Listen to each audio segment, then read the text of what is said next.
ఈ ధరిత్రి మీద భగవానుడు రాముడు అవతరించుటలో రెండు ప్రయోజనాలున్నాయి. మొదటిది, అతడు మానవ జీవితమునందు కొన్ని ఉత్తమ ప్రమాణాలను స్థాపించదలుచుకున్నాడు. అది యుగ యుగాల వరకు మానవ జాతిని ప్రేమ, త్యాగం, సభ్యతలతో నడిపించగలిగినటువంటిది. అది ఎటువంటిదంటే, ఎట్టి పరిస్థితుల్లోనూ తన ధర్మాన్ని, ఎన్ని కష్టాల్లోనూ కర్తవ్యాన్ని విడిచిపెట్టకుండా ఉండటం. ఇదే నిజమైన మానవ ధర్మం. ఇంతవరకు విన్న వారి కథలో ఇదే ముఖ్య ప్రయోజనమని నిరూపించబడింది. అందువల్లనే రాముని పురుషోత్తమునిగా అభివర్ణించటం జరిగింది. ఇక రెండవ ప్రయోజనం అంటే, రావణుడు అతని యొక్క అసురగణ వినాశ కథను మీకు క్లుప్తంగా వివరిస్తాను. భోగభాగ్యాలు అనుభవించక శ్రీరాముడు వనవాసమున ఉన్నప్పుడు అక్కడికి రావణుని యొక్క సోదరి శూర్పణఖ వచ్చి శ్రీరాముని చూసి అతని యొక్క మోహన రూపానికి పరవశురాలై రాక్షస మాయచే ఒక అందమైన స్త్రీ రూపం దాల్చింది. శ్రీరాముని సమక్షానికి వచ్చి ఆయన చెంత వివాహ ప్రస్తావన తెచ్చింది. శ్రీరాముడు ఆమె కోర్కెను తిరస్కరించాడు. తన వివాహం సీతతో జరిగిందన్నాడు. అది విన్నంతనే కోపోద్రిక్తురాలైంది. మీ ఇద్దరు అన్నదమ్ములు నా ప్రేమను నిరాకరిస్తున్నారు. అది ఓ క్షుద్ర మానవ కాంత. దీని ఆకారం వికారం చేస్తాను. దీన్ని నేను నమిలి నమిలి మింగేస్తాను.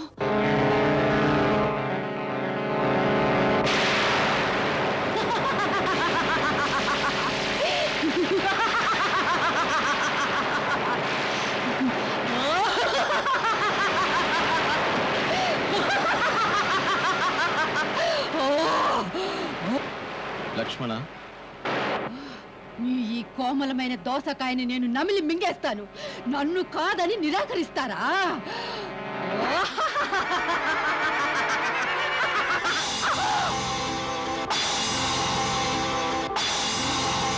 నరికావా? ముక్కు నరికేసావా? నేను ఈ దండకారణ్యంలో మీ ఇద్దరికి చితి పెట్టి కాల్చలేదంటే నేను శూర్పణఖనే కాదు, నేను రావణుని సోదరునే కాదు, ఖరదోషాలు నా సోదరులే కాదు. అప్పుడు శూర్పణఖ తన తోడబుట్టినవాడు లంకాధీశుడైన రావణుని చెంతకు వెళ్ళి రోధించింది.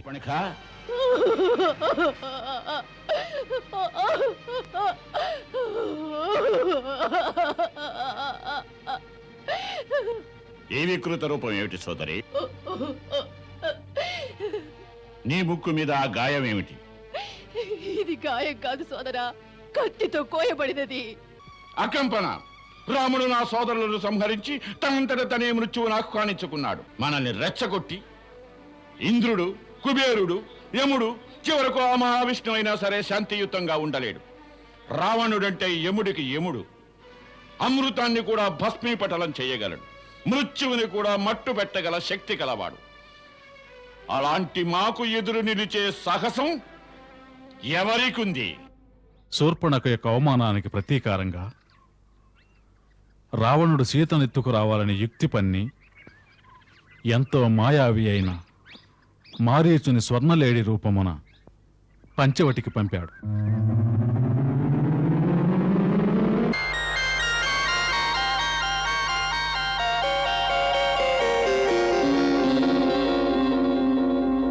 ఆ బంగారు జింకను చూసి శ్రీరాముడు సీత కోర్కె మీద దాన్ని పట్టి తేవాలని వెంబడించాడు.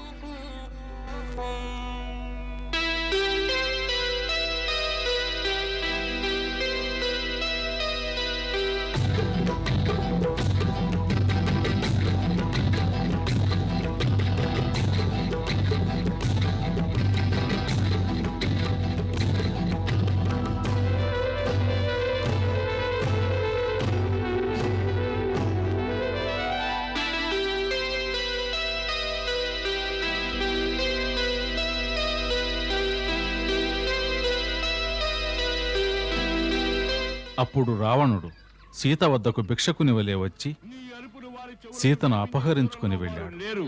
సీత నా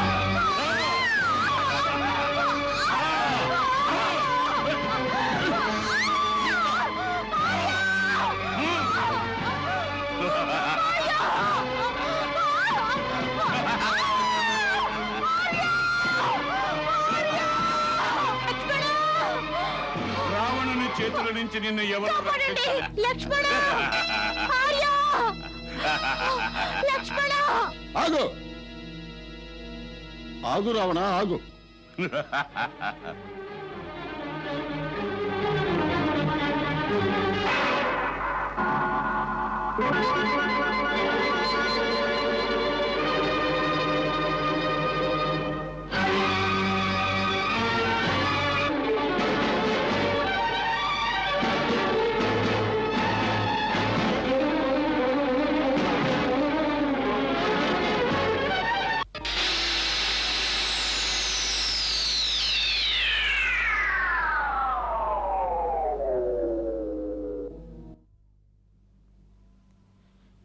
సీత సీత వదినా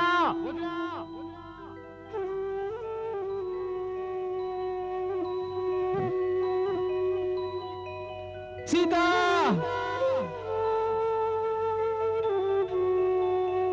సీత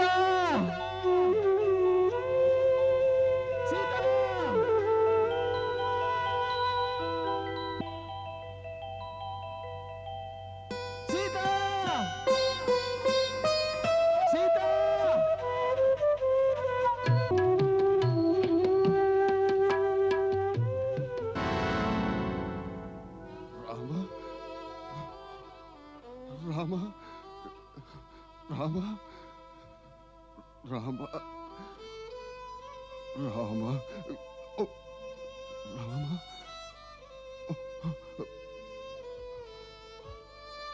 అయ్యా అయ్యా తమకి ఈ దుస్థితి ఎలా సంభవించింది? తమ ఈ పరిస్థితి కారణం? రామ వచ్చావా వచ్చావా రామ? నేను ప్రాణాలతో నీకోసమే ఎదురు చూస్తున్నాను. నేను సీత జాడ చెప్పడం కోసమే. సీత జాడ తమకు తెలుసా? ఎక్కడ నా సీత? వాడు సీతను తీసుకెళ్ళిపోయాడు. ఆమెను తీసుకెళ్ళింది ఎవరు? రావణుడు ఆకాశ మార్గంలో విమానంలో కూర్చోబెట్టి తీసుకెళ్ళిపోయాడు. ఆకాశ మార్గాన? అవును రావణుడా? అవును. రాక్షసరాజు రావణుడు ఆమెను. వాడు ఏ దిశలో వెళ్ళాడు? దక్షిణ దిశలో. దక్షిణ దిశలోనా? అతని అప్పుడు రామలక్ష్మణులు దక్షిణ దిశగా కొనసాగుతూ ఋష్యమూక పర్వతాన్ని సమీపించారు. అక్కడ వారు పరమ భక్తుడైన హనుమంతుని కలుసుకున్నారు. హనుమంతుడు వారిని తన భుజస్కంధాలపై నిడుకొని పర్వతాగ్రానికి తీసుకెళ్ళాడు. అక్కడ అగ్నిదేవుని సాక్షిగా శ్రీరాముడు వానర రాజైన సుగ్రీవుని మిత్రునిగా స్వీకరించాడు.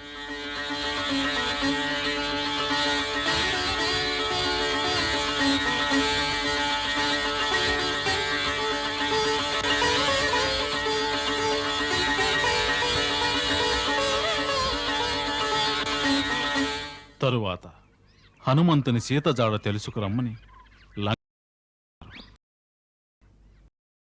వాయుమార్గాన చుండగా హనుమంతుడు సురసనే పేరుగల రాక్షసిని ఎదిరించి పోరాడాడు.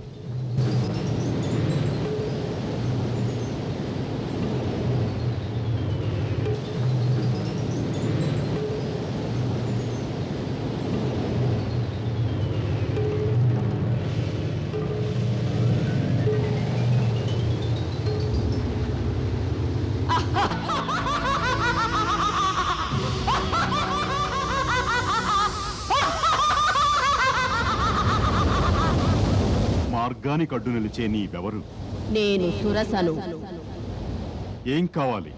భోజనం. నేడు దేవతలే నిన్ను నాకు ఆహారంగా పంపించారు.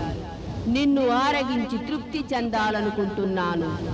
మరి మాత, ఈ సమయంలో మా ప్రథమ కర్తవ్యం మా స్వామి శ్రీరామచంద్రుల వారి కార్యాన్ని నిర్వర్తించటం కనుక సత్వరం లంకకు వెళ్ళి సీతామాతను అన్వేషిస్తాను.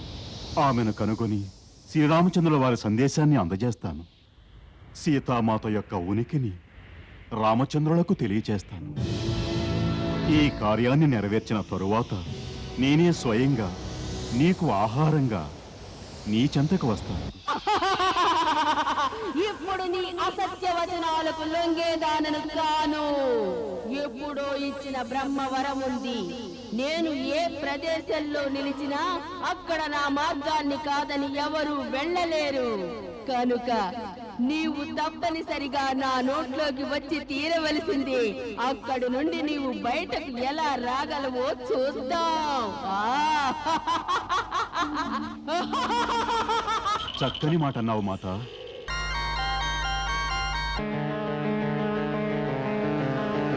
శ్రీరామ్ శ్రీరామ్ శ్రీరామ్ శ్రీరామ్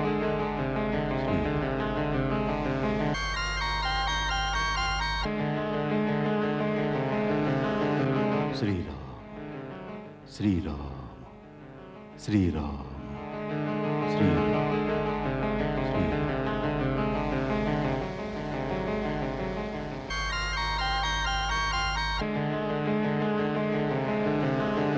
శ్రీరామ్ శ్రీరామ్ శ్రీరామ్ శ్రీరామ్ శ్రీరామ్ శ్రీరామ్ శ్రీరామ్ శ్రీరామ్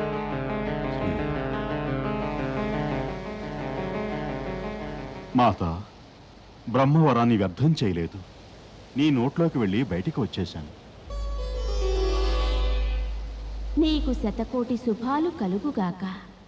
పుత్రా, నేను నాగమాతను. నన్ను దేవతలు నీ పరాక్రమాలు, వివేకం పరీక్షించాలని ఇక్కడికి పంపారు. అన్ని పరీక్షలలోనూ నువ్వు ఉత్తీర్ణుడవైనావు. వెళ్ళు వత్సా, నీ స్వామి కార్యం సిద్ధిస్తుంది. ధన్యవాదాలు.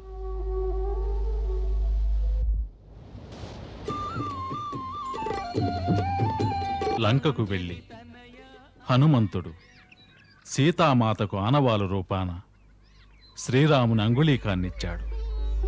ఈ ముద్రిక తమకు ఆనవాలుగా ప్రభువు పంపించారు. దానిని చూడండి. ఇది మాయాజాలం కాదు, తమకు చెందినది. గంగా తీరంలో బెస్తవానికి ఇవ్వటానికి తమరు శ్రీరామప్రభుల చేతికి స్వయంగా ఇచ్చారు.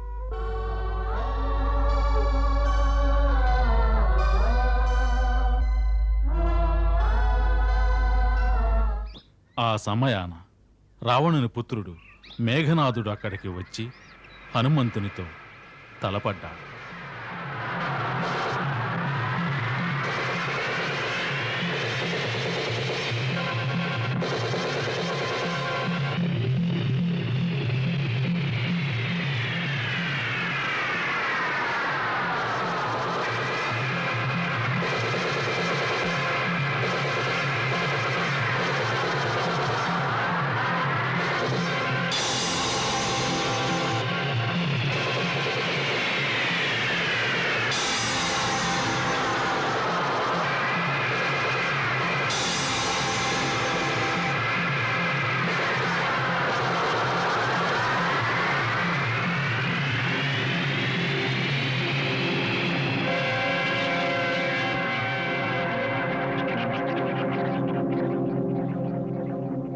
ఆ యుద్ధములో మేఘనాథుడు హనుమంతుని బ్రహ్మాస్త్రమున బంధించాడు.